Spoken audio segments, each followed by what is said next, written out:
تم سب بچے بیٹھے ہو، والدین کو اپنی جنت بنا لو، ماں باپ کو اپنی جنت بنا لو، ان کی دعا لے لو۔ میرے نبی نے فرمایا کاش میری ماں زندہ ہوتی۔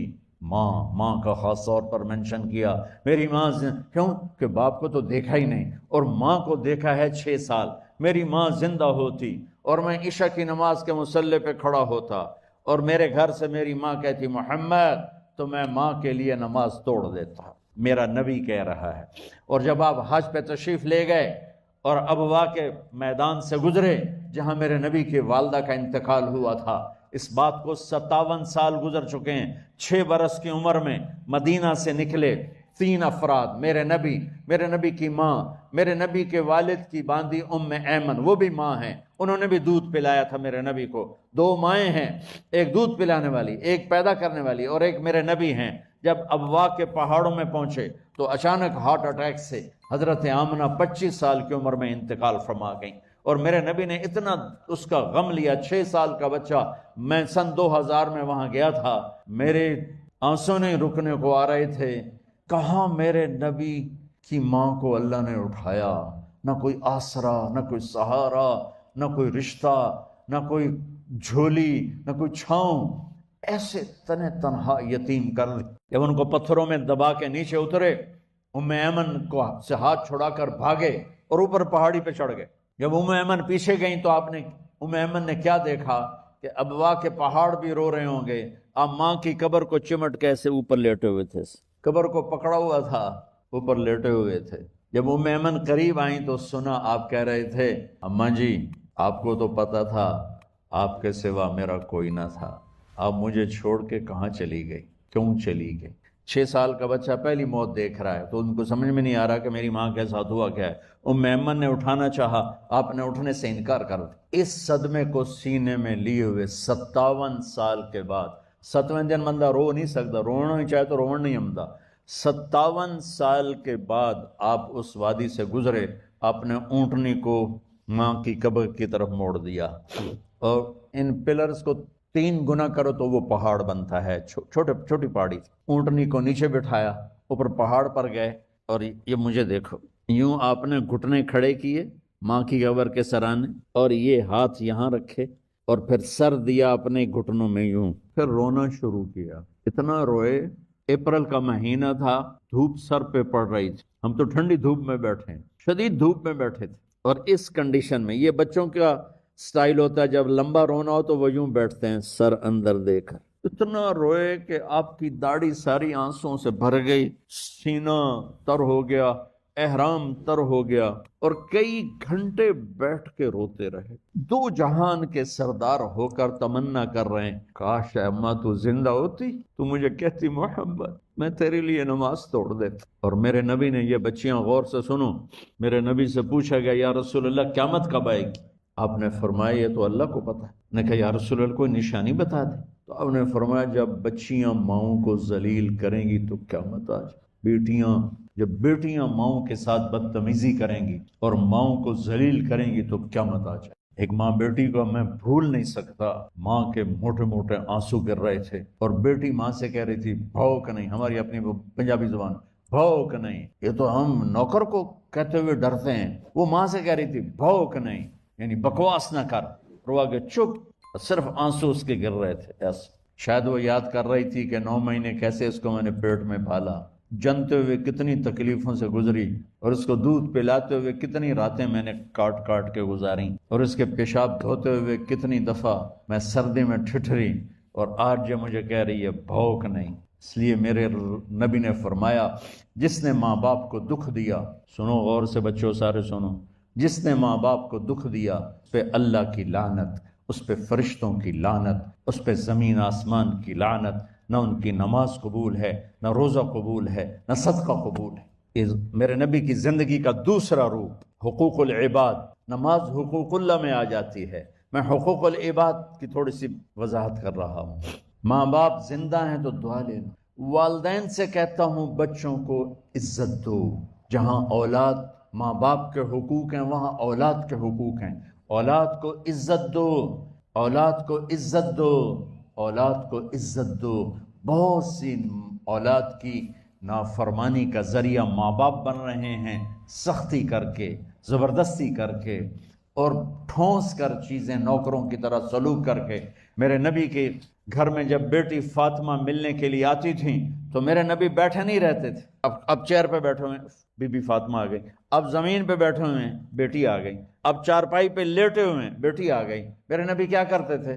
کھڑے ہو جاتے تھے، ایک دم کھڑے ہو جاتے تھے، اور پھر کھڑے نہیں رہتے تھے، تیزی سے آگے بڑھتے تھے، حضرت فاطمہ کا ہاتھ پکڑ لیتے۔ یہ والدین غور سے سنو، حضرت فاطمہ کا ہاتھ پکڑ لیتے تھے اور ہاتھ پکڑ کے مجھے دیکھو یوں بوسہ لیتے تھے، بیٹی کا بوسہ لیتے تھے، پھر ہاتھ چھوڑتے نہیں تھے، ہاتھ پکڑے لاتے ان کو چارپائی پر پہلے بٹھاتے تھے، پھر خود بیٹھتے تھے۔ یہ باپ اور رسول ہو کر بیٹی کو یہ عزت دیتے، پھر وہ جنت کی عورتوں کی سردار بنی، پھر وہ جنت کے سرداروں کی ماں بنی، پھر وہ اللہ کے شیر کی زوجہ بنی۔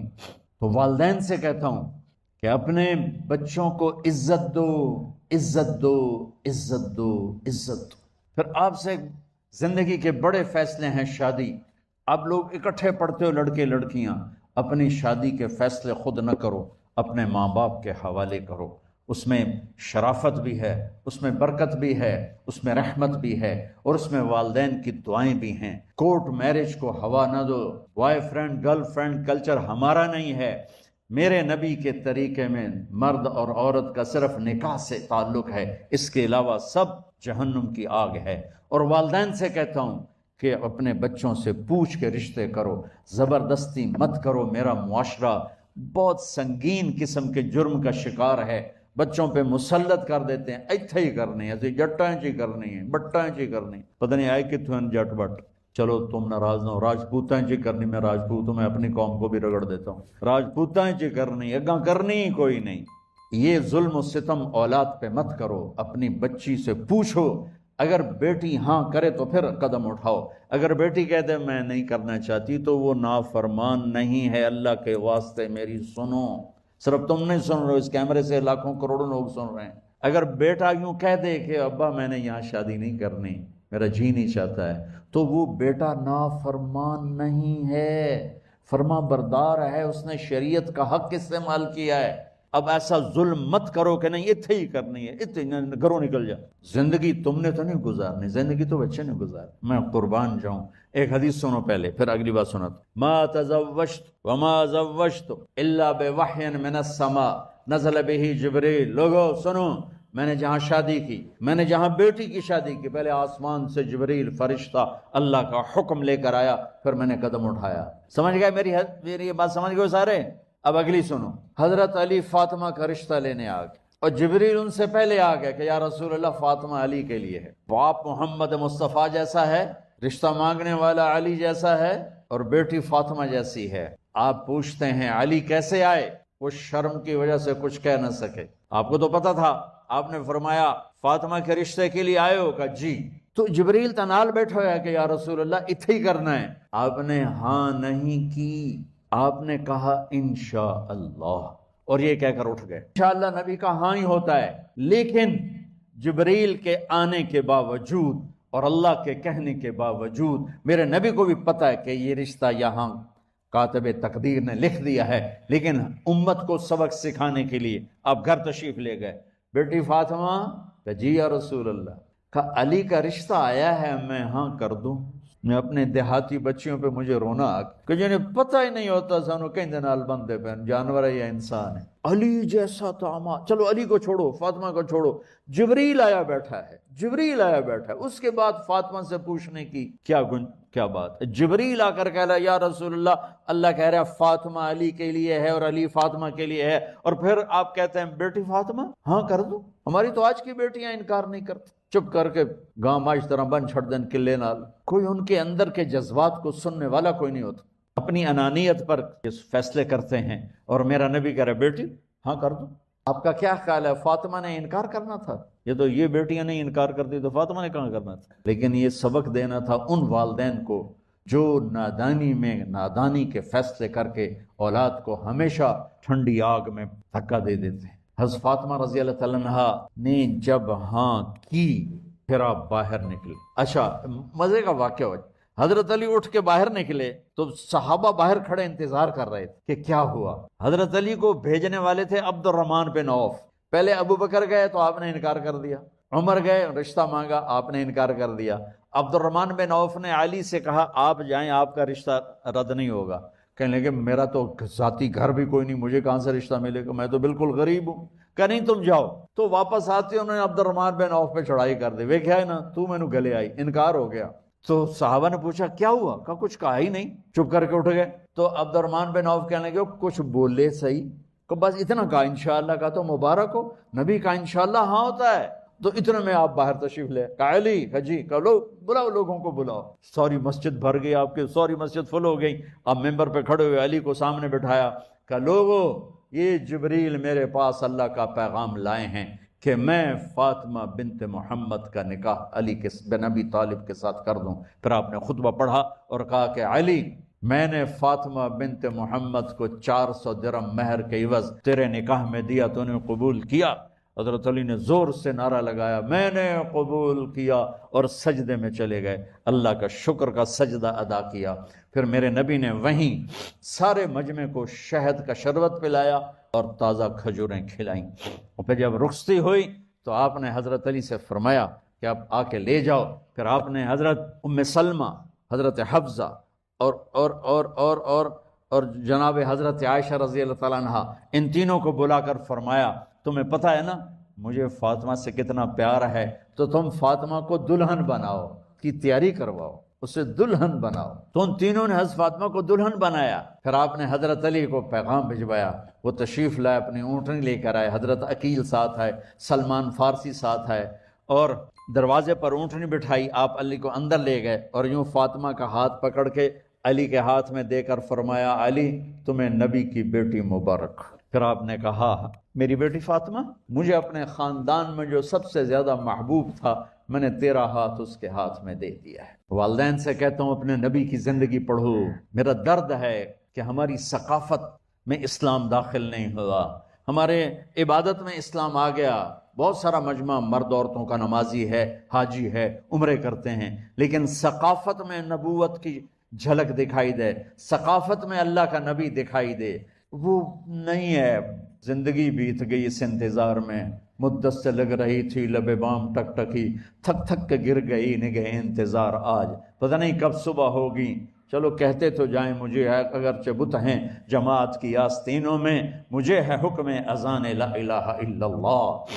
والدین کے ذمہ ہے اولاد کو عزت دینا، ان کے سب سے بڑی خواہش میں ان کا احترام کرنا کہ زندگی انہوں نے گزارنی ہے، اور آپ کے ذمہ ہے والدین کے آگے سر جھکا دینا۔ اللہ کے واسطے کورٹ میرجز اور خفیہ شادیاں یہ نہ ہماری ثقافت ہے نہ یہ انسانیت ہے، ہمیشہ دکھ دردوں میں زندگی گزرتی ہے کہ اصل زندگی تو موت کے بعد آنے والی ہے۔ تو والدین پڑھیں شریعت کو، اولاد بھی پڑھے اپنے نبی کی زندگی کو۔ ایک شخص حضرت عمر کے پاس آیا ایک بیٹے کو لے کر، کہا امیر المومنین یہ میرا بیٹا بڑا نافرمان ہے اور مجھے بہت تنگ کرتا ہے۔ حضرت عمر کے پاس لاٹھی ہوتی تو انہوں نے یوں اٹھائی، وہ کہنے لگا حضور معافی دیا جائے، ایک میری گل سن لو۔ آپ نے فرمایا کیا؟ کہنے لگا ماں پیو دے بڑے حق ہیں، بالکل ٹھیک ہے، پر کوئی ساڈا حق بھی ہے ماں پیو؟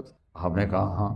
آپ نے کہا ہاں۔ کہنے لگے ذرا وہ بتا دیں۔ کہا پہلا حق ہے اچھی ماں تلاش کرے، نیک عورت تلاش کرے۔ دوسرا حق یہ ہے نام اچھا رکھے۔ تیسرا حق یہ ہے اس کو قرآن کی تعلیم دے۔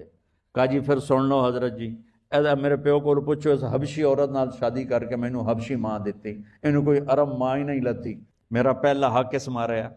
دوسرا سن لو، اس نے میرا نام جولان رکھا ہے، جولان گندگی کے کیڑے کو کہتے کہ اس نے میرا نام جولان رکھا ہے۔ اور تری سن لو، اس آج تے مینوں قرآن دی شکل نہیں دکھائی، حضرت عمر ہوئی سوٹا ہو دے سر تے پھیر دے کہ پہلے تیری مالش کرا پھر ایدی کر سا۔ تو آج کے والدین بھی اپنی اولاد کے بارے میں بہت بہت بہت غافل ہیں، اور اولاد کا بھی حال یہی ہے، چونکہ ماں کیا ہے، باپ کیا ہے، اولاد کیا ہے، یہ شریعت، یہ قرآن بتاتا ہے، یہ میرے نبی کی زندگی بتاتی ہے۔ لا الہ الا اللہ محمد الرسول اللہ، یہ ہماری بیس بنیاد ہے۔ ہم بے بنیاد معاشرے کے لوگ نہیں، ہم کٹی پتنگ کی طرح نہیں، نہ منزل نہ سمت نہ ہوا میں اڑنے کی کوئی غرض و غایت۔ جس کے ہاتھ لگ گئی جہاں کسی تار میں اٹک گئی، تو ہم آزاد نہیں بچوں کہ جو چاہیں کریں، جیسے چاہیں کریں، جیسے چاہیں کمائیں، ہم آزاد نہیں۔ ہماری زندگی کی ہر چیز اللہ کی پابندیوں کے ساتھ مربوط ہے، جکڑی ہوئی ہے، اور انہی پابندیوں ہی میں ہماری راحت، سکھ، چین اور سکون ہے۔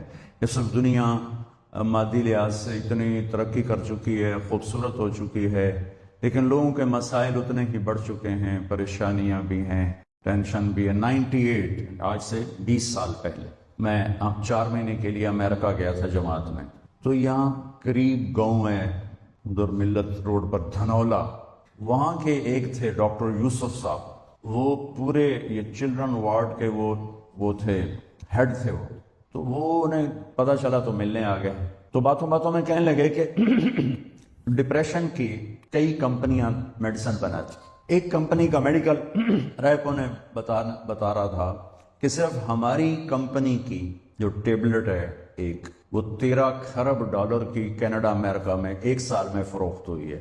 1 سال میں جھوٹ بولا تو انہوں نے، سچ بولا تو انہوں نے، لیکن مجھے نہیں لگتا کہ انہوں نے کوئی مجھ سے غلط بیانی کی۔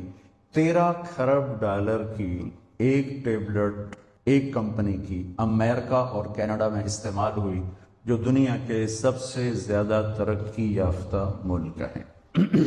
جتنا ہم اللہ سے دور ہوں گے، جتنا ہم اللہ کے نبی سے دور ہوں گے، ہم منزل کھو دیں گے، ہم راستے سے بھٹک جائیں گے، نہ ہمارے اندر کی دنیا آباد ہوگی، نہ باہر کی دنیا آباد ہوگی۔ 100 بار چمن مہکا، 100 بار بہار آئی، دنیا کی وہی رونق، دل کی وہی تنہائی۔ لا الہ الا اللہ یہ ہمارے جڑ کی طرح ہے، اور محمد الرسول اللہ صلی اللہ علیہ وسلم یہ درخت کی طرح ہے۔ لا الہ الا اللہ دل میں اتارا جاتا ہے تو محمد الرسول اللہ نکل کر پورے وجود پہ آ جاتا ہے۔ جب جڑ کمزور ہوتی ہے تو اوپر والا درخت خود کمزور ہو جاتا ہے، اس کے پتے جھڑ جاتے ہیں، شاخیں بیمار ہو جاتی ہیں، سوکھ جاتی ہیں، اور جب اس کی جڑ مضبوط ہوتی ہے تو وہ اسی طرح ہرا بھرا ہوتے ہوتے پھلدار بھی ہوتا ہے، سایہ دار بھی ہوتا ہے، فائدہ بھی پہنچاتا ہے۔ ہمیں اللہ نے ماں کی گود میں لا الہ الا اللہ دیا۔ اس کی جڑ لگانا محنت سے ہوتا ہے، اس کی جڑ لگانا جان جوکھوں کا ایک سفر ہے۔ جو اس کو پورا کر لیتا ہے، پھر موت کے بعد ایک لمبی زندگی ہے جہاں اللہ تعالیٰ اس کے ہر چاہے کو پورا کر دے۔ نماز کو جی لگا کے پڑھو، سمجھ کے پڑھو کہ میں اللہ سے بات کر رہا ہوں۔ حضرت علی علیہ السلام کا فرمان ہے، جب میرا جی چاہتا ہے کہ میں اللہ سے باتیں کروں تو میں نماز پڑھتا ہوں، اور جب میرا جی چاہتا ہے کہ اللہ مجھ سے بات کرے تو میں قرآن پڑھتا ہوں۔ تو یہ قرآن پڑھو، نماز پڑھو، کہ اللہ نے نماز کے بغیر آگے جانے کا راستہ کوئی نہیں، اس کو اپنی زندگی کا، اور زبردستی کی نماز بھی کوئی نماز نہیں ہوتی، دل سے پڑھو۔ میں سینٹرل ماڈل اسکول میں تھا، تمہارے وارڈن نے نماز کمپلسری کر دی، ایسے ہم عشاء کی نماز میں حاضری ہوتی تھی، تو ان کا نام تھا طالب حسین وارڈن کا، تو عشاء کی نماز ہو رہی تھی تو میں سب سے آخر میں کھڑا تھا، تو میرا روم میٹ آیا، فوت ہو گیا، اللہ اس کو بخشے، تو وہ نیت کرنے لگا 4 رکعت نماز فرض واسطے طالب حسین دے اللہ۔ اچھا اب میں بھی عشاء پڑھ رہا ہوں، میں نماز میں ایک ہی کی تھی، وہ مجھے کہتا میں طالب حسین دی پڑھتا پیا، کیڑا اللہ دی پڑھتا پیا، اللہ اکبر۔ زبردستی کی نماز دل سے پڑھ، اللہ کے بعد نماز کی کوئی معافی نہیں۔ اگر نماز کی معافی ہوتی ان 15 صدی میں تو حسین علیہ السلام کو معافی ہوتی، جب نیزے گھوم رہے تھے اور تیر چل رہے تھے اور تلواروں کی جھنکار تھی، اور وہ نواسہ رسول جنت کے نوجوانوں کے سردار ہیں، جنت کے سردار ہیں، نبی کے دلارے ہیں، چھوڑ دیتے نماز کے ہوں تم مردے پہ ہیں، اللہ دے نام تے آپ پہ اگاں جا کے کریں گے سجدے نہیں۔ جو ہی سورج ڈھلا تو اپنے ایک زہیر بن قین ان کے رائٹ سائڈ کے ساتھی تھے، ان کو پکڑ لیا کہ یہ شمر سے کہو مجھے نماز پڑھنے تھی، تو انہوں نے آگے بڑھ کر شمر سے کہا کہ نماز پڑھنے، تو وہ کہنے لگا ہم نماز کے لیے جنگ بند نہیں کریں گے۔ تو امام حسین علیہ السلام نے فرمایا شد و خیر، ادھر آ ستم گر ہنر آزمائیں تو تیر آزما ہم جگر آزمائیں۔ کہا تو تیر چلا میں نماز پڑھوں گا. نماز پڑھی, ظہر کی نماز ادا کی, نہیں چھوڑی کسی حال میں, کوئی عذر نہیں کسی لڑکی کے لیے, کسی لڑکے کے لیے, کسی بڑے کے لیے, کسی چھوٹے کے لیے. تو کہے جی پڑھی نہیں جانتی, پڑھی نہیں جانتی, یہ جی سستی ہو گئی. جب امتحان قریب آتا ہے پھر تو کوئی نہ کوئی نماز کا سجدہ دیتے ہو نا, یا اللہ پاس کر دیں. میں بھی بڑا نمازی بن جاتا تھا جب, چونکہ میں نے تو کچھ پڑھا ہی نہیں ہوتا تھا, تو لہٰذا میرا تو سارا توکل نماز پہ تھا یا بسم اللہ پہ تھا. لہذا ایک دفعہ آپ کو میں عجیب سنوں, ایف ایس سی کا پریکٹیکل تھا بایولوجی کا, زالوجی کا. تو میں کہا یا اللہ, جمعے کا دن تھا, میں نے کتاب اٹھائی, میں نے کہا یا اللہ اے میں رکھدا پیا, تو میں سمجھ لگا میں نے خواب بھی کھا دے کی عمل. تم اس پہ عمل نہ کرنا, ویسے دلچسپی کے لیے سنا رہا ہوں.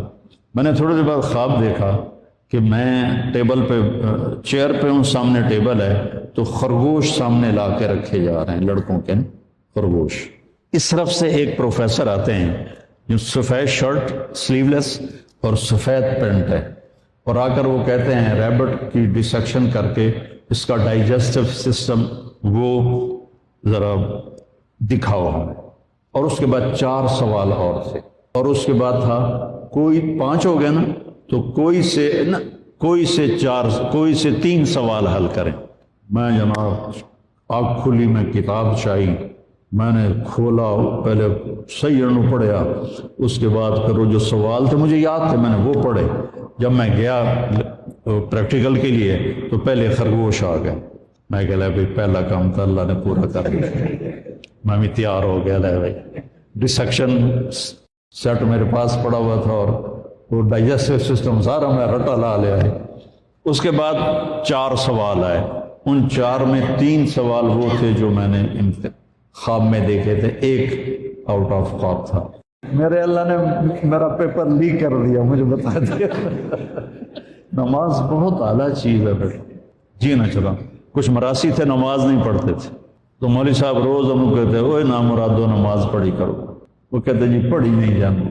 آخر ایک دن تنگ آ کر وہ مراسی کہنے لگے مولوی صاحب اے ساڈی ٹالی ہے, ٹالی سمجھتے شیشم, اے ساڈی ٹالی ہے, یہ ہیٹ اسی پھوڑی بچھا دینے ہیں, تسی آ کے سانو پڑھا دیو, اسی مسجد کوئی نہیں جاؤں, مسجد ہم نہیں جائیں. انہوں نے کہا تسی پڑھو صحیح, میں تھوڑے گھر آ جاؤں.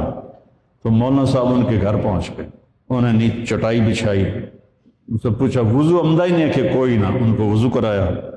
نماز کہ جی پہلی پڑھنی, کرنا کی ہے کہ جو میں کراں تسی وہ کر.